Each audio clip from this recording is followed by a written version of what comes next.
ఇవాళ అసలు సిసలైనటువంటి తాంత్రిక ఉచ్చిష్ట గణపతి విద్యా వైభవం గురించి మాట్లాడుకుందాం. అసలు ఎవరు ఈ ఉచ్చిష్ట గణపతి, ఏంటి ఈయన సాధనా విశేషాలు అని కొంచెంలో కొంచెం ఆయన గురించి చెప్పాలంటే చాలా ఉంటుంది. కొంచెంలో కొంచెం ఇక్కడ చెబుతాను, మీరు సావధానంగా వినండి. ఉచ్చిష్ట గణపతి అంటేనే సాధకం, రక్షణం, పరతత్వ పర్యవేక్షణం అన్నట్టు. అటువంటి నిజమైన సాక్షాత్ పరతత్వ స్వరూపం ఈ ఉచ్చిష్ట గణపతిని ఎంగిలి మలమూత్రాలతో కడుగుతున్నారంటయ్యా. ఎవరో చెప్పిన మాటలు విని వారు గతి ఎటువంటిదో వాళ్ళ శిష్య బృందం కూడా గతి అలాగే ఉంటుంది. పాపం ఉచ్చిష్ట గణపతిని మలమూత్రాలతో కడగడం ఏంటి అంటే, ఎంగిలి నోట్లో అన్నం పెట్టుకొని మంత్రం జపిస్తే వచ్చేస్తుందా? ఓం అస్థి పిచాచనే స్వాహ అంటే ఉచ్చిష్ట గణపతి వచ్చేస్తుందా? దానికి ఒక విధి విధానం, ఒక పద్ధతి చాలా ఉంటాయి. దానికి ఒక కఠిన నియమాలు అక్కడి నుంచి తెచ్చుకున్నాం కాబట్టి ఈ విద్య విలువ మనకు పూర్తిగా తెలియట్లేదు అని చెప్పాలి. ఇక్కడ కొందరైతే ఈ విద్యని మిడిమిడి జ్ఞానం, నేను అందరూ అన్నట్లని వేదాలతో లింక్ పెట్టేస్తారు. ఈ విద్య వేదాలకు సంబంధం లేదు. ఇది వజ్రయాన బౌద్ధం నుంచి మనం తెచ్చుకున్నది. అది కూడా మనం మాట్లాడుకున్నాం ఎక్కడి నుంచి వచ్చింది. మనకంటే ఎక్కువ మంది అక్కడ థాయిలాండ్లో కావచ్చు, ఎక్కడైనా సరే రకరకాల టిబెట్లో కావచ్చు, ఇక్కడంతా రుధిర గణపతి అనే పేరుతో ఈయన్ని బాగా చాలా పెద్ద పొడుగు తొండాలు, పొడుగు తలలు, కనీసం చాలా ఎక్కువ తలలతో ఆయన్ని కొలుస్తారు వాళ్ళు. అంటే ఈయనని రక్షకుడుగా, దుష్టశక్తుల్ని అంతం చేసే రక్షకుడుగా వాళ్ళు కొలుస్తారు. ఈ విద్యని వేదాలతో లింక్ పెట్టద్దు. ఈ విద్య మనం పురాతన బౌద్ధ మత శాఖలైనటువంటి వజ్రయాన బౌద్ధుల నుండి అప్పట్లో ఉన్న అభినవ గుప్తుల వారు, గుర్తుపెట్టుకోండి, అభినవ గుప్తుల వారు ఆయన ఇప్పుడు ఎక్కడా కనిపించకుండా తొక్కేస్తున్నాం, మనం పక్కన పెడదాం. అది కానీ చాలా తాంత్రికమైనటువంటి ఆయన అడాప్ట్ చేసుకున్నాడు ఈ భారతయావనికి. ఈ దశమహావిద్యలు అనేటివి కూడా అంతో ఎంతో ఆయన పుణ్యమనే బయటకు వచ్చాయి. ఇక్కడ గమనించుకోవాలి మీరు. మళ్ళా ఇలా అడాప్ట్ చేసుకుని ఈ గణపతికి రుధిర గణపతి అనే పేరుతో అప్పటి తాంత్రిక లోకానికి మొట్టమొదటిగా పరిచయం చేశారు అనేది ఖచ్చితమైన నిజం. అంతకు మునుపు శాక్యముని శిష్య బృందంలో ఒకరైన కాలవాహన అనే బౌద్ధ సన్యాసి టిబెట్ చైనా సరిహద్దులో అప్పటి నివోమి, ఇప్పటి నియమి నుండి లిపసా అనే చిన్న రాజ్యంలో ఉంటూ అక్కడే ఉన్న కొందరు అడవి జాతి మనుషులకి ఈ విద్యను నేర్పించిరి. అక్కడున్న అక్కడ ఇప్పుడు మనం కూడా ఆయన ఉన్న దగ్గర ఆరామాలు చూడొచ్చు, ఇప్పటికీ చూడొచ్చు ఆరామాలని. ఆ ఆరామాలు ఉండే ప్రదేశం అప్పుడు లిపస, ఇప్పటి లాసా. తరువాత భారత భూభాగంలో ప్రవేశించి నేడు మనం చెప్పుకునే మహాశ్మశానమైన మహేశ్వరుడి అసలు రూపమే అక్కడే ఉన్నటువంటి మహేశ్వర స్వరూపమైనటువంటి వారణాసి, దాని పక్కనే ఉన్న సారానాథ్ అనే ప్రదేశంలో స్థిర నివాసం ఏర్పరచుకుని బౌద్ధ ధర్మాన్ని, బౌద్ధ మతాన్ని ప్రచారం చేస్తూ ఉండేవారు. ఇలా ఉండగా కొద్ది రోజులకి, కొంతకాలం గడిచిన తర్వాత, సంవత్సరం 10 ఏళ్ళు గడిచిన తర్వాత అభినవ గుప్తుల వారైనటువంటి అభినవ గుప్తులకి అనేక మంది గురువులు, ఆ అనేక మంది గురువుల్లో ఒకరైనటువంటివి మహారాజ్ ఉద్ధవ్ భడేవా అనే వారికి ఈ బౌద్ధ సన్యాసికి మంచి సఖ్యత కుదిరింది. ఆ తర్వాత ఆ సన్యాసి నుండి ఉద్ధవ్ భడేవాకి, తర్వాత వారి నుండి అభినవ గుప్తుల వారికి సంక్రమించిన విద్య ఇది. ఆ తర్వాత ఒకరి నుండి ఒకరికి ఈ విద్య వెళుతూ ఇప్పటికీ కలగోరగంపై కూర్చునింది. ఇకపోతే లాసా అనే ఇంతకుముందు చెప్పాను కదా, లాసా అని అక్కడ రామోచా టెంపుల్ ఉంటుంది. అక్కడ ఈ ఉచ్చిష్ట గణపతి గుప్త పూజలు చేస్తారు. ఈ పూజలు చేసేవారిని టికోమీలు అంటారు. అక్కడికి మేము వెళ్ళినప్పుడు బాగా మంచు పడడం వల్ల ఎక్కువ రోజులు ఉండలేకపోవడం జరిగింది. కాకపోతే అక్కడున్న టికోమీలకి భారత తాత్వికులను, తత్వవేత్తలకు, తాంత్రికులకు బాగా గౌరవిస్తారు. ఇకపోతే ఈ సాధనా విశేషాలు కొంతలో కొంత చర్చించుకుందాం. తర్వాత పూర్తి విధానాలు తర్వాత ఎప్పుడైనా వీలు చూసుకొని పెడుతుంటాను నేను. అసలు ఈ సాధనా విశేషాలు అనేది ఈ ఉచ్చిష్ట గణపతికి ముందు ఏం చేయాలంటే, ఎక్కడైనా అరణ్యంలో గోవులు ఇవన్నీ ఒక చోట పడుకుంటాయి, మందగడతాయి అంటారు. వీటిని ఆ మందగట్టే ఇప్పటికి శ్రీశైలం అక్కడక్కడ మందగడుతుంటాయి. రాత్రిపూట అన్నీ కలిసి ఒకే చోట మందగా చేరును. అక్కడే మలమూత్రాలను విసర్జించును. ఆవులు మాత్రమే సుమా, గమనించుకోండి.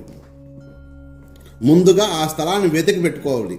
ఆ స్థలాన్ని గుర్తుపెట్టుకొని అక్కడ గజ ప్రమాణం లోతు మట్టిని తీసి తన సొంత రక్తం కావచ్చు లేదా లాలాజలము కావచ్చు, తన సొంత రక్తము కావచ్చు లేదా లాలాజలము కావచ్చు, 2-3 చుక్కలు, లాలాజలం అయితే 2 తుప్పులు, రక్తం అయితే 2-3 చుక్కలు వేసి అక్కడ తవ్విన మట్టిలో అంతకు మునుపు గురువు మీకు అంటే ఈ మట్టి తవ్వే ముందు కొంచెం మంత్రం ఉంటుంది, సర్వరక్షాకర మంత్రం అంటారు, దాన్ని పఠిస్తూ ప్రాణప్రతిష్ఠ చేయాలి. ఆ స్థలాన్ని ఎటు చూసినా 10 అడుగులు వెడల్పుతో గోమయంతో బాగా అలికి శుద్ధి చేసి ఆ తర్వాత కూర్మ యంత్రాన్ని ప్రతిష్ఠించి ఈ పని మొత్తం ఆశ్వయుజ మాసంలో వచ్చే పౌర్ణమి రోజు చేయవలెను. గుర్తుపెట్టుకోండి.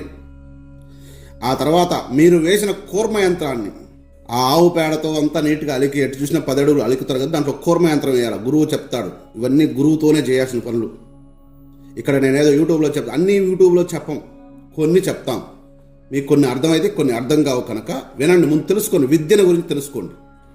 ఆ తదుపరి కూర్మ యంత్రాన్ని మధ్యలో కూర్చొని ఎర్రని పుష్పములతో 11,000 గురువు అంతకుముందు నీకు చెప్పినటువంటి మంత్రాన్ని, సర్వరక్షాకర మంత్రాన్ని 11,000 జపం చేసిన తర్వాత మీరు కూర్చున్న భాగంలో 10 కిలోల బరువు గల మట్టిని ఇంటికి తీసుకురావాలని తవ్వుకొని, మీకు ఎక్కడైనా అనుకూల ప్రదేశం తెచ్చుకుని మీకు వచ్చిన విధంగా, నీకు గణపతి చేయడం రాదా, వచ్చిన విధంగా పెట్టుకో, ఏదో ఒక రూపం వచ్చిన విధంగా గణపతి రూపం వస్తే చాలు, ప్రతిమ చేసుకుని పూజించాలి. మొత్తం ఎర్రని వస్త్రాలే వాడాలి, ఎర్రని వస్తువులే, పూజలు అన్నీ ఎర్రని వస్తువులే వాడాలి, గుర్తుపెట్టుకోండి. ఆ తర్వాత మీ పూజా మందిరం ఏదో ఉంటుందో అక్కడ గురువుని ఆహ్వానించాలి. ఇవన్నీ ముందుతో గురువు దొరికిన తర్వాత ఇవన్నీ చేయాల్సినవి. తర్వాత గురువుని మీ పూజా మందిరానికి ఆహ్వానించి ఉచితాసనం ఇచ్చి పచ్చకర్పూరం అని తెలుసు కదా, అది గురుదక్షిణగా స్వీకరిస్తారు. ఈ విద్యకి ఇదే అసలైన మార్గం. ఇప్పుడు నీకు మంత్రోపదేశం అడగాలి నువ్వు గురువుని. గురుదేవా, నాకు మంత్రాన్ని ప్రసాదించండి, ఆ రోజు నాకు మంత్రం ఇస్తానని చెప్పారు కదా అని అడగాలి. అప్పుడు గురువు సంతసించి నీకు మంత్రోపదేశం చేస్తారు. ఈ విద్యకి ఇదే అసలు శిశులైన ప్రాసెస్. చాలామంది చాలా రకాలుగా చెప్తుంటారు, వాటితో మనకు పని లేదు ఇక్కడ. ఎందుకంటే చెప్తుంటారు వాళ్ళు 10 లక్షలు, 20 లక్షలు, 50 లక్షలు, అక్షర లక్షలు అంటారు. కానీ అక్షర లక్షలు రావు ఇప్పుడు మంత్రాలు. యుగధర్మాన్ని అనుసరించాలి. ప్రతిసారి ఒక మంత్రం మనకు రాలేదు అంటే ఆ మంత్రం పనిచేయదని కదా అర్థం. యుగధర్మం ఒకటి ఉంటుంది, 4 యుగాలు గడిచాయి. ఇప్పుడు మనం ఏ మంత్రం, ఇప్పుడు ఏ ఋషి తయారు చేశాడు, ఏ ఋషి దర్శించాడు, ఆ ఋషి ఏ మన్వంతరంలో ఉన్నాడు, దాన్ని బేస్ చేసుకుని ఒక లెక్క వేసుకొని ఇన్ని రోజులు చేస్తే వస్తుందని ఒక లెక్క ఉంటుంది దానికి. ఇవన్నీ తెలియకుండా గురువుగారు మంత్రం ఇచ్చేస్తారు. ఇచ్చే ఆయన్ని మనం తప్పనకూడదు, తీసుకున్న ఆయనే మనం తప్పనకూడదు. ఇక్కడ నేను చెప్పాలనుకున్నది వేరు, అది చెప్తున్నాను మీకు. మీకు నచ్చితే వినండి, ఇంకా లేకపోతే ఇంకా అంతకంటే మీ బతిలాడే పని ఏం లేదేడ. కాకపోతే జ్ఞానాన్ని ఇస్తున్నప్పుడు అందిపుచ్చుకోండి. నేను చెప్పబోయేది జ్ఞానం, మంత్ర జ్ఞానాన్ని ఇస్తున్నప్పుడు వినండి, అందిపుచ్చుకోండి. అసలు గురువు చెప్పేది పూర్తిగా వినాలి ఫస్ట్. గురువు అనుకుంటే లేదు, ఎవరో శ్రేయోభిలాషి, మీ శ్రేయోభిలాషి చెప్తున్నాను అనుకో, వినండి, తప్పు లేదు, వినండి. చెవులకు పని చెప్పండి, నోటికి కాదు, మనసుకు కాదు పని చెప్పాలి, చెవులకి. ఈ చెవులకు పని చెప్పినప్పుడు శాశ్వతం అనేది తెలుసుద్ది. అసలు ఈ ఉచ్చిష్ట గణపతినే మనం ఎందుకు సాధించాలి అంటే, ప్రతి మనిషికి తన అంతర్శత్రువులు మరియు బాహ్య శత్రువులతో నిరంతరం పోరాటం జరుగుతూ ఉంటుంది. వీటి మీద విజయం సాధించడానికి ఈ విద్య దోహదపడుతుంది అని చాలామంది గురువులు చెప్తారు.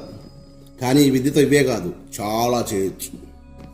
ఈ విద్య వల్ల, ఈ విద్యను సాధించిన వ్యక్తి ఎప్పుడు సొంతగా ఈ మంత్రాన్ని వాడుకున్నట్లు చరిత్ర లేదు. ఈ విద్య సాధించిన వ్యక్తి లోక కళ్యాణం కోసం మాత్రమే ఈ విద్యను ఉపయోగిస్తున్నాడు తప్ప తన సొంత పనులు ఎప్పుడు ఈ విద్యని సాధించుకున్న సిద్ధుడు ఎప్పుడు వాడినట్టు చరిత్రలో లేదు.